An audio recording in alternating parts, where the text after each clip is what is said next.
నేను బ్లౌజ్ అయితే మొత్తం స్టిచ్చింగ్ అయితే కంప్లీట్ చేసుకున్నాను. స్క్వేర్ నెక్కి అయితే పైపింగ్ వేసుకున్నాను.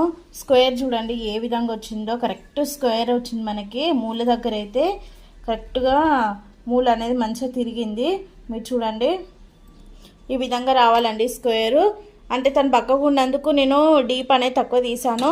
సో ఒకవేళ మనము అంటే వాళ్ళు అడిగిన దాన్ని బట్టి మనమైతే నెక్ అయితే పెట్టాలి. తను చిన్నగా అడిగింది కాబట్టి నేను చిన్నగా పెట్టాను. ఎప్పుడైనా సరే ఈ 2 ఇంచ్ తీసుకుంటే ఇది వెళ్ళే కొద్దీ డెప్త్ అనేది పెరుగుతుందండి. వీడితో వచ్చేసి ఇలా బ్రాడ్ అయిపోతుంది మనకు వెనక సైడ్ వీపుకి. నెక్ ఇలా ఉంటుందండి వేసుకున్న తర్వాత. అదే మనం ఇక్కడ నెక్ డీప్ వచ్చేసి 3 ఇంచెస్ పెట్టుకున్నామంటే ఇంకా కొంచెం కరెక్ట్ స్క్వేర్ అనేది వస్తుంది. అప్పుడు ఇక్కడ 2 ఇంచ్ తీసుకొని ఇక్కడ 3 ఇంచ్ తీసుకుంటే కటింగ్లలో అప్పుడు కరెక్ట్ స్క్వేర్ నెక్ అయితే వస్తుంది. సో ఇదన్నట్టు బ్లౌజ్ అయితే చేతులకైతే ఈ విధంగా కట్ వర్క్ అయితే వచ్చింది.